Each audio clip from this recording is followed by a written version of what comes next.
Agrocampus Radio, Ciencia, Agro y Sociedad. El espacio institucional de la Facultad de Ciencias Agrarias que busca aportar a la discusión sobre territorios rurales, ruralidad y producción agraria. Conduce Vicedecanatura Académica de Facultad.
Buenas noches, les damos la bienvenida a otro programa de Agrocampus Radio, el espacio institucional de la Facultad de Ciencias Agrarias que busca aportar a la discusión sobre la ruralidad, territorios rurales y la producción agraria. Hoy, como siempre, con otro tema de interés, especialmente en un país biodiverso como lo es Colombia, y estaremos hablando de la ecología y conservación de la fauna silvestre en Colombia.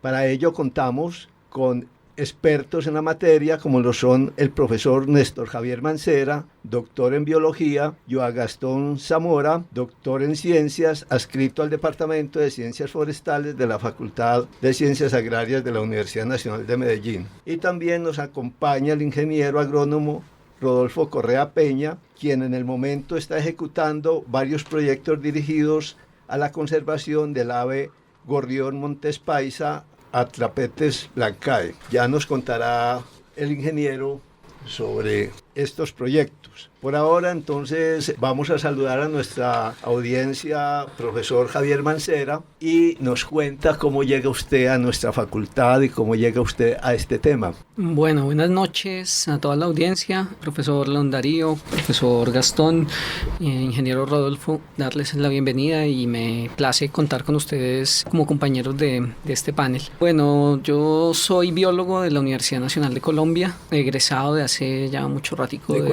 año profesor? 1996 en la sede de Bogotá, y empecé a trabajar con ecosistemas acuáticos. Entonces digamos que toda la formación, tanto de pregrado, posteriormente en el doctorado, he trabajado más con ecosistemas acuáticos, básicamente con poblaciones de peces, fue como la formación. Pero cuando ingresé en el 2005 aquí a la Universidad Nacional acá en Medellín, estaba adscrito inicialmente al Departamento de Producción Animal y posteriormente al Departamento de Ciencias Forestales.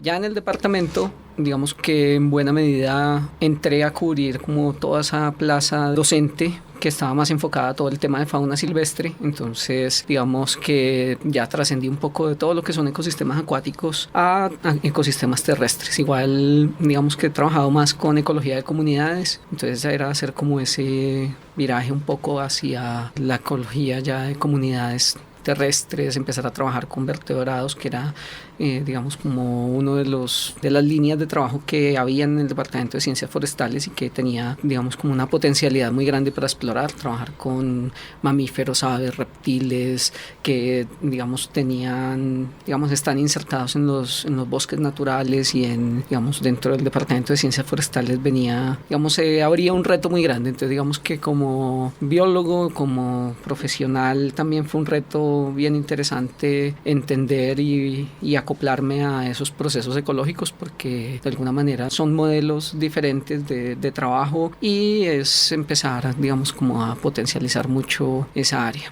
Cuando ingresé, digamos que lo que se hizo fue organizar el grupo de investigación ya en ecología y conservación de fauna silvestre. Y allí, digamos que inicialmente solo, ya posteriormente el profesor Joan Gastón Zamora se vincula unos años después y hace parte del grupo de investigación. ¿Y qué asignaturas está hoy bajo su responsabilidad? Bueno, esto ha sido como un proceso porque, digamos, con la creación del grupo, digamos, una vez llegué se dio la reforma académica del año 2008. Inicialmente para forestal se ofertaba un curso de conservación y manejo de vida silvestre. En la actualidad, los ingenieros forestales toman como asignatura de fundamentación obligatoria zoología, que digamos es como la parte ya que relaciona todo el tema evolutivo de todos los grupos animales.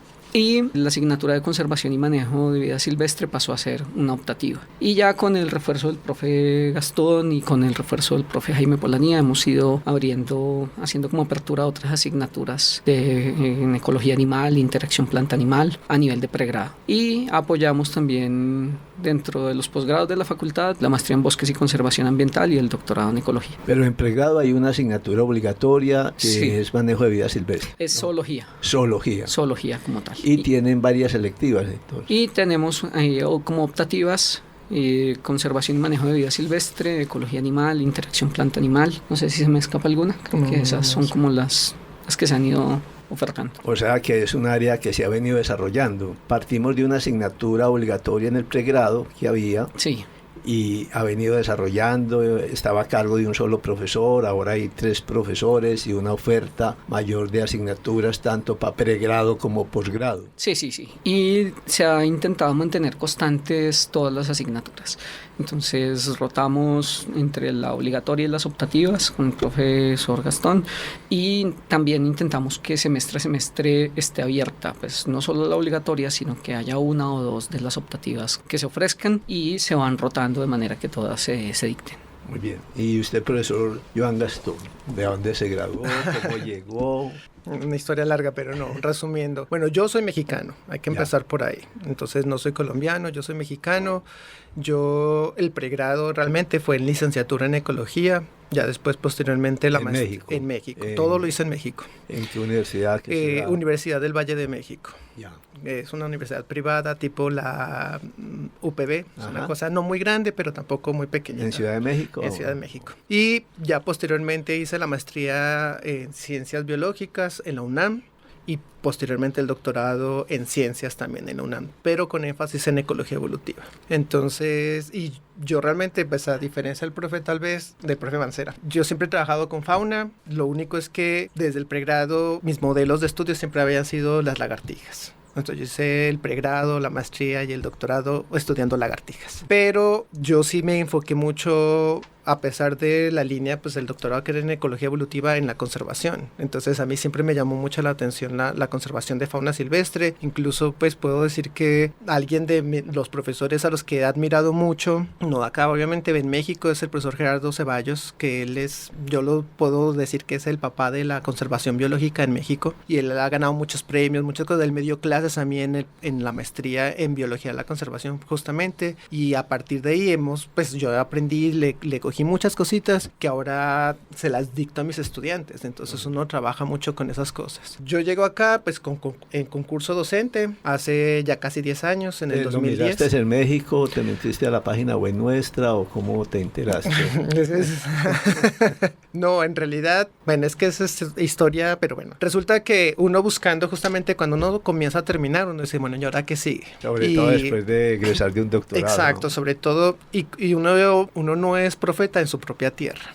Esa es una cosa. Entonces en México era muy complicado porque ya a uno le tocaba competir con sus compañeros que ya venían con un postdoctorado, con 2 postdoctorados, entonces era como, no, acá no hace nada. Y la Nacional aquí tuvo varios concursos. De hecho, yo entré en este, que fue el 3er concurso, pero yo me había presentado en 2 concursos anteriores en los cuales no había quedado seleccionado. Este concurso salió, bueno, obviamente, ahí está la otra cosa, es que fue por mi esposa. Ya, colombiana. O sea, ella es colombiana, ella es casi que compañera de unos 2 o 3 generaciones más abajo que Néstor, pero igual egresada de la Nacional en Bogotá. Nos conocimos, ella llegó allá a hacer el doctorado, allá nos conocimos, allá nos enrolamos y ella se volvió para acá. Y ella me dijo, mira que está esta convocatoria que es exclusiva para la línea de conservación y manejo de vida silvestre en el departamento. Entonces que dije, bueno, entonces le metimos la ficha. Yo la verdad es que estaba escéptico, porque ya había habido 2 concursos anteriores y dije, no, que van a preferir a un extranjero sobre un nacional. Y véame, ya 10 años aquí trabajando. ¿Y todo bien? No, la verdad es que muy bien. Y recién llegué, obviamente la idea fue apoyar al profesor Néstor, y yo me vinculé inmediatamente al grupo de investigación, y conforme comenzamos a trabajar empezamos justamente a abrir un poquito más el campo, porque también otra de las cuestiones era que yo tengo que mencionar que la profe Ligia Estela fue una de las profesoras que estuvo luchando mucho porque se abriera esta línea de conservación dentro de lo que es la ingeniería forestal. Entonces cuando hablando con ella y conversando, ella me decía, no, es que es muy importante que nosotros como profesores que trabajan con fauna vinculemos estudiantes ingenieros forestales y que no sea solamente como una rueda suelta. Entonces a partir de ahí justamente empezamos a mirar no solamente la conservación, sino se abrió el curso de interacción planta-animal, que era la forma de relacionar no solamente la fauna, sino meter también lo que los ingenieros forestales aprenden en el manejo justamente de los bosques y la importancia de considerar a la fauna silvestre dentro de sus planes, sus trabajos, sus ordenamientos territoriales, plantaciones y demás. Entonces, sí, ya a partir de ahí, pues seguimos trabajando. Igual que lo comentaba ahorita con el profe, nos rotamos esos cursos que son los 4 de pregrado con los que estamos normalmente ofreciendo a los estudiantes, y hasta este momento siempre hemos tenido como muy buena aceptación. Sí, o sea, a los muchachos les gusta mucho, los que entran es porque les gusta mucho, o sea, tienen por lo menos un interés en conocer un poquito de fauna. Qué bueno, y sobre todo en el área pues de la silvicultura, ya sea principalmente bosques naturales, pero también de plantación, ver cómo es esa relación, pues ya hablaremos de esto más adelante.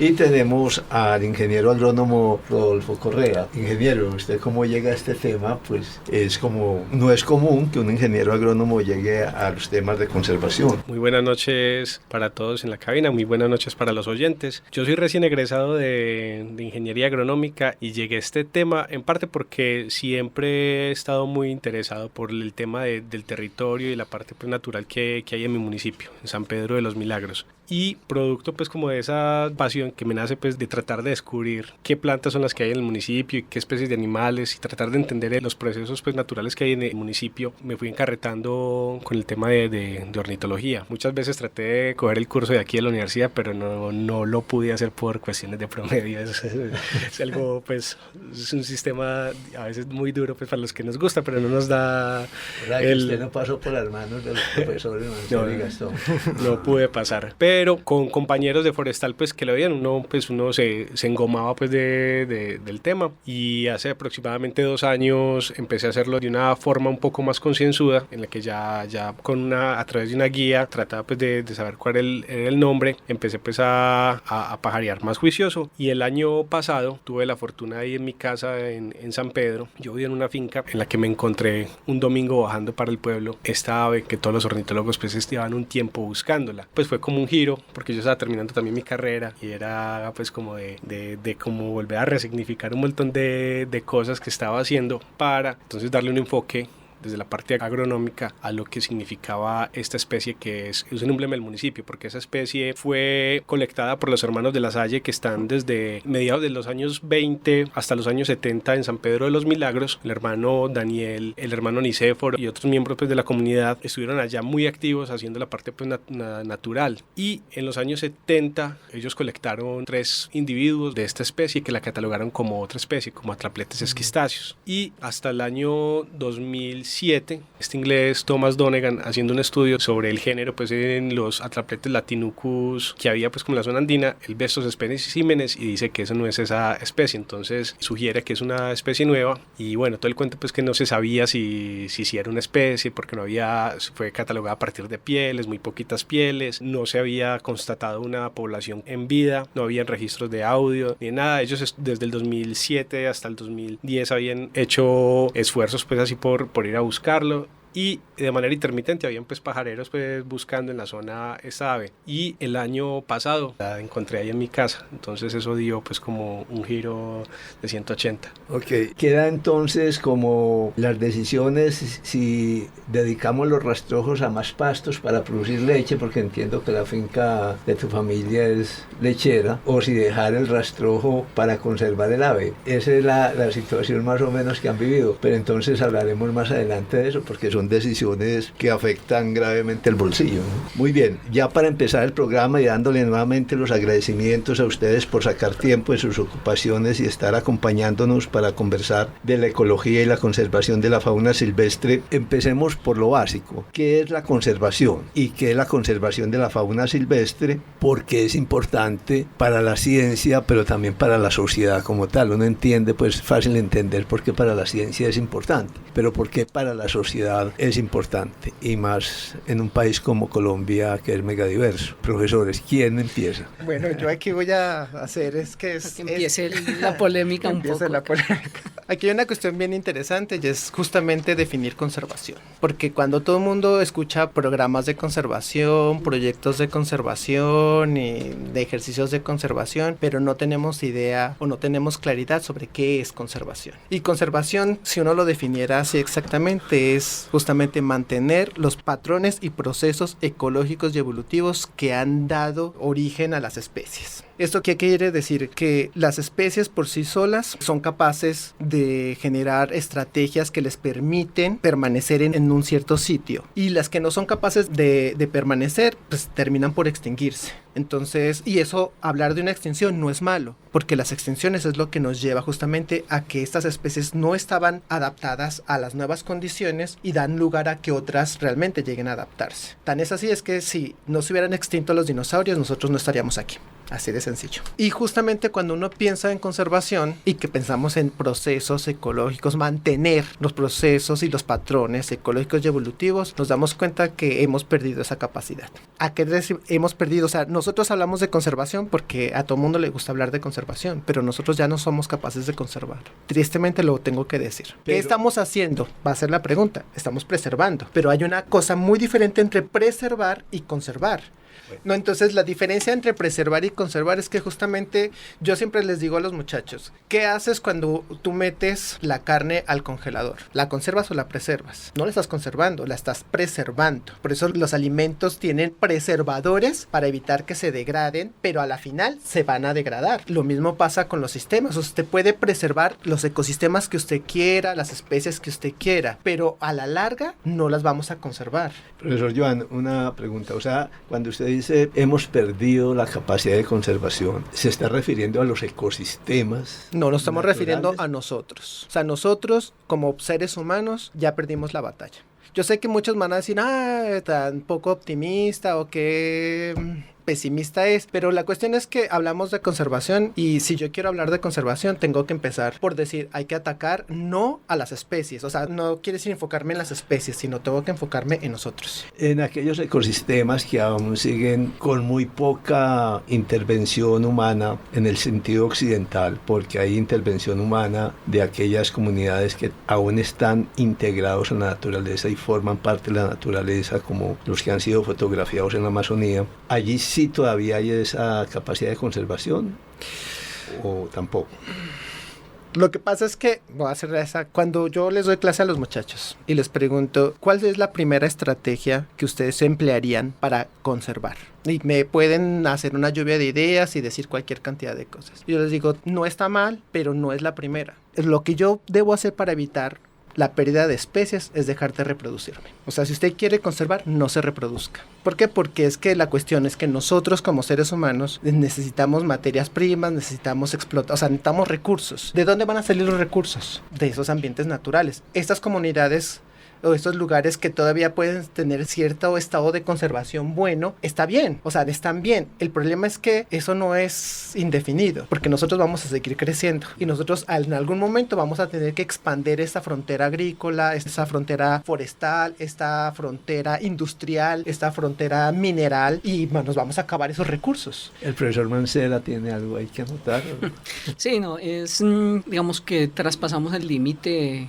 El ser humano traspasó el límite de la capacidad que tiene el planeta de sostener una población creciente como la que hemos tenido. Entonces, digamos, la población humana se duplicó en 40 o 50 años y lógicamente los recursos no son ilimitados. Estamos en un planeta que tiene unos límites en todos los recursos, y si seguimos procreando y seguimos expandiendo la población humana, y más con los niveles de consumo y con el imaginario, este modelo capitalista en el cual requerimos cada vez más cosas para poder supuestamente ser felices, va a ser prácticamente imposible generar procesos de conservación. Entonces, digamos que lo que estamos haciendo es un esfuerzo desesperado porque se mantengan poblaciones naturales de muchas de las especies, pero en sistemas que están altamente transformados y con unas presiones muy marcadas por cambios climáticos, por modificaciones a nivel de la estructura de esos sistemas.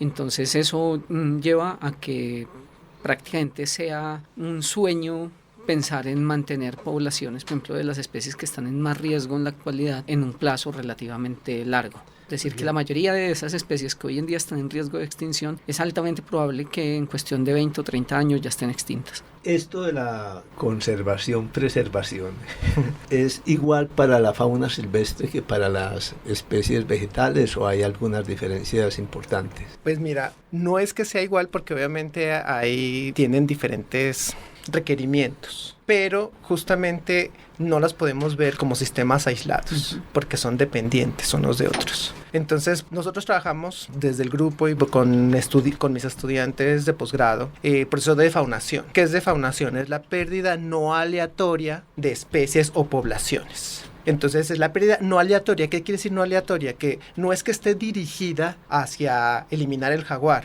sino simplemente por las prácticas que yo tengo, las especies más sensibles son las más grandes. Entonces, ¿qué pasa si, por ejemplo, tú eliminas a los grandes depredadores en un bosque natural? Uno pensaría, bueno, el bosque se regenera. Todo lo contrario. No, porque entonces ese gran depredador, en lugar de mantener a raya las poblaciones de herbívoros, no, estos crecen porque no hay quien los nivele, y entonces empiezan a consumir absolutamente todo, y entonces no dan permiso, no dan chance a que las especies vegetales realmente puedan reclutar. ¿Qué pasa si pierdes a los dispersores? Y estoy hablando de mamíferos medianos, grandes o de grandes aves. Entonces también pierdes la capacidad de que muchas especies recluten. ¿Por qué? Porque existe toda esta hipótesis de Jansen-Connell de que todas, o sea, todas aquellas que quedan muy cerquita. Pero entonces, eso lo decía yo porque se habla o se dirige la pregunta conservación y preservación a fauna silvestre. ¿Eso está bien? O uno sí puede decir conservación y preservación de fauna silvestre, dado lo que acaba de anotar el profesor Gastó, o uno tendría que decir conservación y preservación de las poblaciones, porque digamos son interdependientes, ¿no? Sí, hablaríamos de biodiversidad como tal, porque en últimas lo que pasa es que la fauna silvestre vendría a ser como un compartimento. De alguna manera nosotros lo hablamos de esa manera porque es como nuestro enfoque de trabajo, dirigido, pero dirigido hacia estrategias destinadas como hacia la conservación animal, sí, de especies animales, pero lógicamente la conservación de especies o la preservación ya en el momento en que estamos de especies animales depende drásticamente de esa preservación de paisajes y de especies vegetales. O sea, en la medida en que trabajemos por la fauna silvestre, de alguna manera estamos trabajando por toda la biodiversidad como tal. Bueno, ¿y por qué es importante para la sociedad? O sea, como decía ahorita, para la ciencia es muy claro por qué es importante, pero para la sociedad, ¿por qué es importante? Para la sociedad, porque digamos que la vida es el evento más grande que ha ocurrido por lo menos en la Tierra por ahora. Es el único sitio, el único planeta donde tenemos certeza de que ha existido vida, y la vida evolutivamente ha desarrollado millones de formas diferentes. Entonces estamos hablando que en esta, que era como la época más diversa de toda nuestra permanencia o de la permanencia de la vida en la Tierra, están en juego cerca de 5 o 10 millones de especies que pueden desaparecer.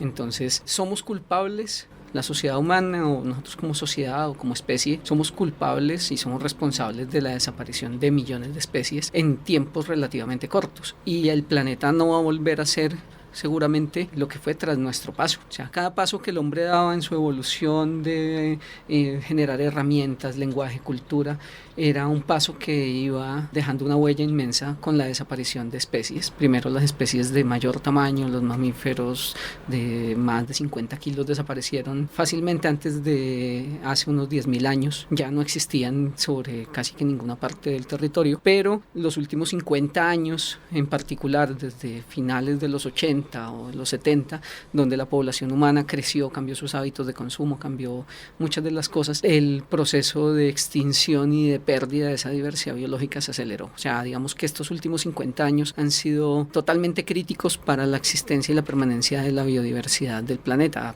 Fácilmente puede estar desapareciendo más de la mitad de las especies vivientes. Entonces, digamos que un primer punto sería analizar nuestra responsabilidad como especie en el deterioro de eso. O sea, es importante para la sociedad porque deberíamos sentirnos apenados y avergonzados de la pérdida de esa diversidad biológica. Es una perspectiva ética. En buena medida sí, porque es que nosotros tenemos la responsabilidad del mantenimiento de esas formas vivas y de garantizar, por ejemplo, para las generaciones futuras que ellas puedan disfrutar de los servicios ecosistémicos, un poco visto desde la utilidad del ser humano, de esos servicios ecosistémicos que puedan proveer agua, puedan proveer, tener provisiones de oxígeno, puedan tener un ambiente paisajísticamente bonito, que tengan un bienestar y una calidad de vida. Nosotros las generaciones actuales están comprometiendo la permanencia y el bienestar de las generaciones futuras. Muy bien, y yo creo que eso es lo más importante, la perspectiva ética. Somos el responsable de mucha pérdida de biodiversidad, del calentamiento global, etcétera,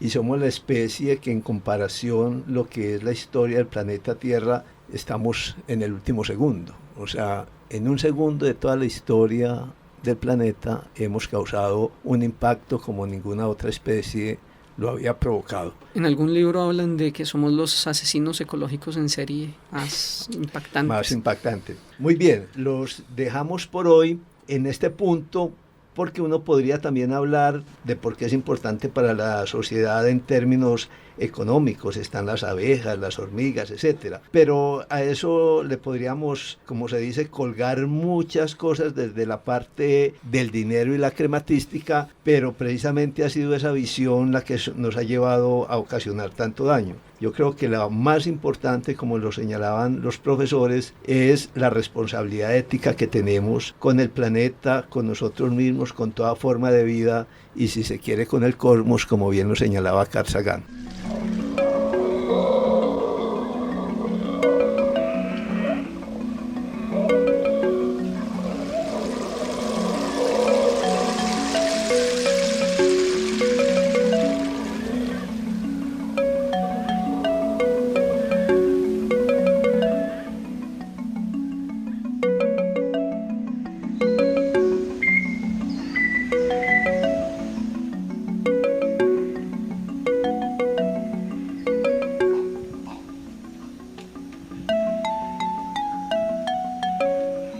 Les damos las gracias por hoy a los profesores Gastón Mancera y al ingeniero Rodolfo Correa por acompañarnos y los invitamos para continuar con este tema entre 8 días. Muchas gracias a la audiencia y hasta el próximo programa.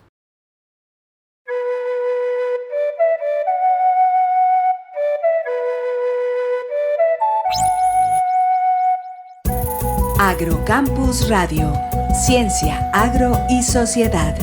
El espacio institucional de la Facultad de Ciencias Agrarias que busca aportar a la discusión sobre territorios rurales, ruralidad y producción agraria. Conduce Vicedecanatura Académica de Facultad.